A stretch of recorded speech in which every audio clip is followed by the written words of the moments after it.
Oke, jadi pada tahun 2005, Steve Jobs pernah memberikan pidato kelulusan di Universitas Stanford. Tapi, ini bukan pidato yang biasa-biasa aja loh. Ini lebih kayak sesi berbagi kebijaksanaan yang intim banget. Dia nggak ngasih kuliah formal, tapi malah menceritakan 3 kisah sederhana dari hidupnya.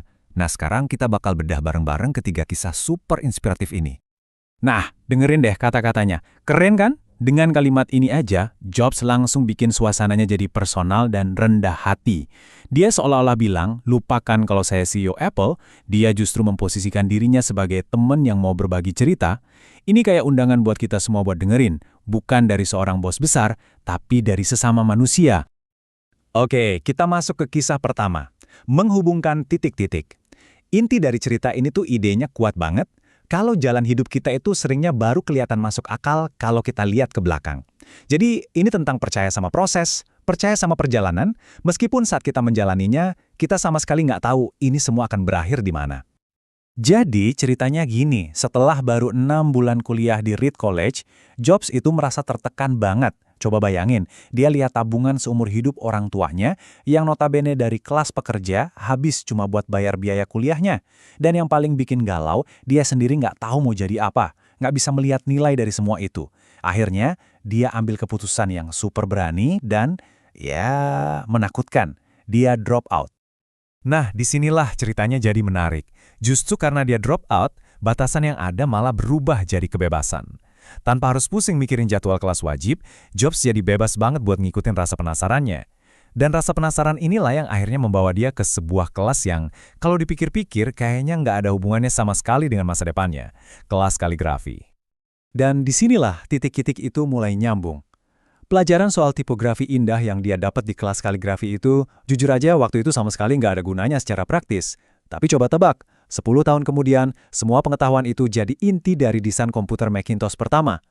Tipografi indah yang kita kenal di Mac, itu semua berkat kelas kaligrafi yang dia ambil karena iseng. Ini benar-benar merevolusi dunia komputer pribadi. Jadi, apa poin utamanya? Gini, kita itu harus percaya sama sesuatu. Entah itu intuisi, takdir, karma, apapun sebutannya. Intinya, percaya aja kalau pengalaman-pengalaman yang kelihatannya acak dan gak nyambung sekarang ini, sebenarnya lagi nyiapin kita buat sesuatu yang besar di masa depan. Sesuatu yang kita belum bisa lihat saat ini. Lanjut ke kisah kedua. Yang ini tentang cinta dan kehilangan. Wah, ini ceritanya dalam banget. Ini tentang kegagalan, tentang gimana caranya bangkit lagi, dan yang paling penting, tentang kekuatan passion. Ini kayak pengingat buat kita semua, kalau kadang-kadang kemunduran terbesar dalam hidup kita itu justru jadi awal dari kesuksesan terbesar. Coba deh Anda bayangin posisinya. Anda bangun perusahaan dari nol di garasi sampai jadi perusahaan senilai 2 miliar dolar. Terus, Anda dipecat. Dipecat di depan umum, di depan mata seluruh dunia. Jobs waktu itu hancur banget. Dia merasa jadi pecundang di mata publik, merasa gagal total. Tapi ternyata ada plot twist. Perlahan-lahan ada sesuatu yang berubah di dalam dirinya. Dia sadar, meskipun rasanya mengerikan banget, dipecat itu justru membebaskan dia. Beban berat karena harus selalu sukses, tiba-tiba diganti sama sesuatu yang dia sebut keringanan menjadi seorang pemula lagi. Dan justru kebebasan inilah yang memicu salah satu periode paling kreatif dalam hidupnya. Jadi, dalam 5 tahun setelah dipecat, apa yang kelihatannya kayak kegagalan total itu malah melahirkan 2 perusahaan keren, Next dan Pixar. Iya, Pixar yang itu. Dan dalam putaran takdir yang luar biasa, justru teknologi yang dikembangkan di Next inilah yang akhirnya membawa Jobs kembali ke Apple dan jadi kunci kebangkitan perusahaan itu. Luar biasa kan? Pelajaran pentingnya apa? Simple, rasa cintanya sama apa yang dia kerjakan. Itulah yang bikin dia terus maju, nggak nyerah. Passion itulah yang ngasih dia keyakinan buat mulai lagi dari nol. Jadi pesannya jelas banget, jangan pernah berhenti mencari pekerjaan yang benar-benar Anda cintai. Jangan pernah merasa puas dengan yang biasa-biasa saja. Oke, sekarang kita sampai di kisah ketiga, dan ini mungkin yang paling dalam maknanya. Kisah ini tentang penemuan terbesar dalam hidup, yaitu kematian. Kedengarannya berat ya?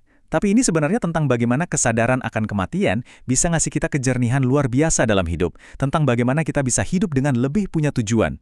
Selama 33 tahun, setiap pagi, Steve Jobs ngaca dan nanya ke dirinya sendiri pertanyaan ini.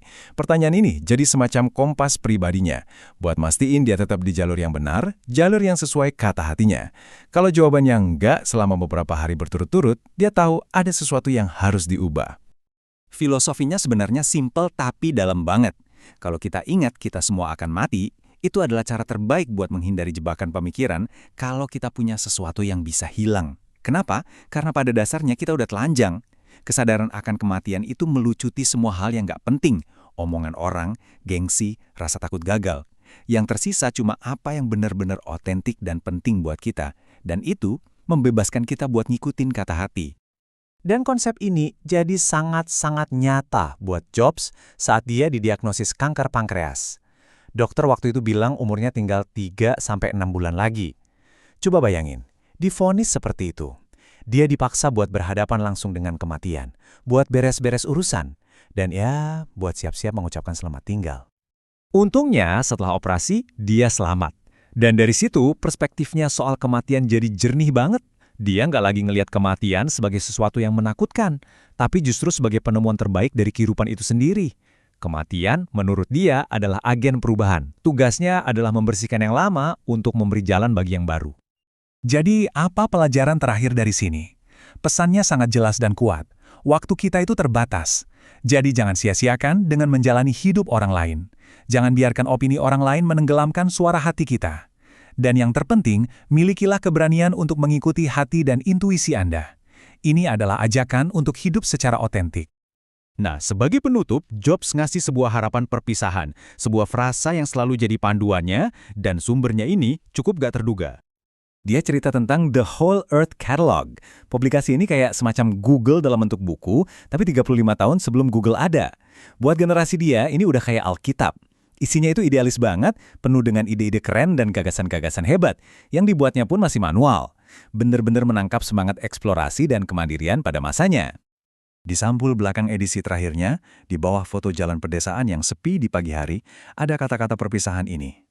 Stay hungry, stay foolish. Tetaplah lapar, tetaplah bodoh. Bagi Jobs, ini artinya dalam banget. Stay hungry itu berarti jangan pernah kehilangan hasrat untuk belajar.